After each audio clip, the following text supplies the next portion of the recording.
America ने एक बार फिर से एक ऐसा कदम उठाया है जिसकी चपेट में ना सिर्फ रशिया आएगा बल्कि भारत के लिए भी ये बहुत ही बड़ी चिंता का विषय बन गया है। कुछ दिन पहले हम ये डिस्कस कर रहे थे कि रशिया की आर्कटिक जेल में अलेक्सेई नवल्नी की हत्या से वेस्टर्न देश और खासकर अमेरिका, ब्रिटेन, फ्रांस ये सभी देश काफी नाराज हैं।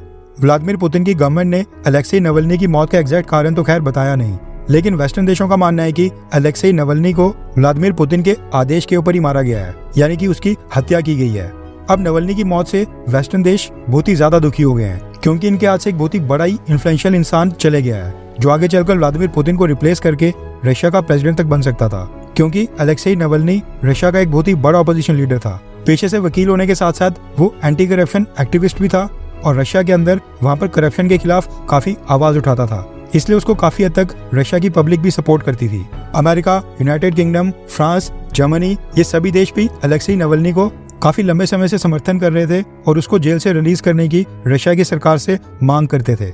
कई रिपोर्ट्स तो मीडिया में ऐसे भी हैं जिनमें यह दावा किया गया है कि नवल्नी को वेस्टर्न देशों ने, यानी कि वेस्टर्न देशों की इंटेलिजेंस एजेंसीज ने रशिया में प्लांट किया था ताकि रशिया में व्लादिमीर पुतिन के खिलाफ वहां पर माहौल बनाया जाए। पुतिन के अल्टरनेटिव के रूप में रशिया के अंदर एक नए प्रेसिडेंट को लाया जाए।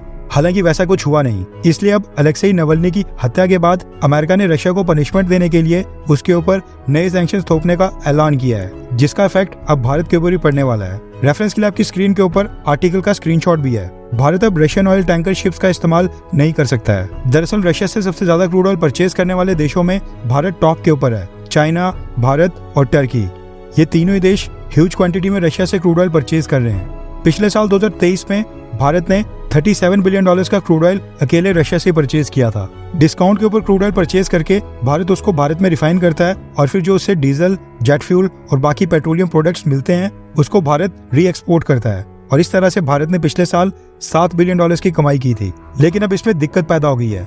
अब भारत और रशिया के बीच कोई पाइपलाइन तो है नहीं। ऐसे में भारत जो भी रशिया से क्रूड ऑयल परचेज करता है उसको रशिया के ऑयल टैंकर शिप्स के ऊपर ही भारत तक लाया जाता है। लेकिन अब अमेरिका ने रशिया के 14 ऑयल टैंकर शिप्स के ऊपर सैंक्शंस लगा दिए हैं। रिपोर्ट के मुताबिक अमेरिका ने रशिया की सबसे बड़ी सरकारी शिपिंग कंपनी और फ्लीट ऑपरेटर सोकोमफ्लॉट के 14 ऑयल टैंकर्स को ब्लैकलिस्ट कर दिया है। अब इनके साथ डील नहीं हो सकती है, वरना अमेरिका उस देश के ऊपर भी सैंक्शंस थोपेगा।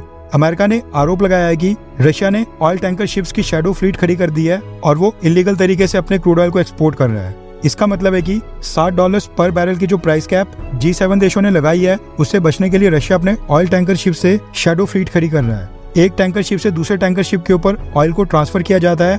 टैंकर शिप्स की ओनरशिप को छुपाने की कोशिश की जाती है और कॉम्प्लेक्स रूट्स का सहारा लिया जाता है ताकि क्रूड ऑयल को $60 पर बैरल की प्राइस कैप के ऊपर बेच पाए। इसलिए अब अमेरिका ने directly Russian oil tanker ships के ऊपर ही सैंक्शंस लगाने का फैसला किया है। अब ये तरीका इफेक्टिव साबित होगा या फिर नहीं, ये तो खैर समय बताएगा, क्योंकि वेस्टर्न देशों के सैंक्शंस के बावजूद रशिया ने एनर्जी एक्सपोर्ट करके पिछले एक साल में 200 से ज्यादा बिलियन डॉलर्स कमा लिए हैं। अब खुद ही सोचिए कि 200 बिलियन डॉलर्स रशिया ने अकेले क्रूड ऑयल, नेचुरल गैस और फॉसिल फ्यूल्स को एक्सपोर्ट करके ही कमा लिए हैं। यानी कि रशिया, अमेरिका, ये जो वेस्टर्न देश उसके ऊपर सैंक्शंस लगा रहे हैं उसका कोई ना कोई लूप होल तो निकाल ही लेता है। लेकिन हाँ, इससे स्टार्टिंग में उन देशों को प्रॉब्लम हो सकती है जो रशिया से क्रूड ऑयल परचेज कर रहे हैं, यानी कि भारत। अब सैंक्शंस का कितना नुकसान होगा वो तो खैर कुछ ही महीनों बाद पता चलेगा, लेकिन ये फिर भी फैक्ट है कि ऑयल एक्सपोर्ट करने वाले कई सारे देशों की शिपिंग कंपनी के साथ रशिया के काफी अच्छे रिलेशंस हैं। उनके साथ मिलकर रशिया की शैडो फ्लीट में 600 से 700 ऑयल टैंकर शिप्स हैं और रशिया उनको भी डिप्लॉय कर सकता है।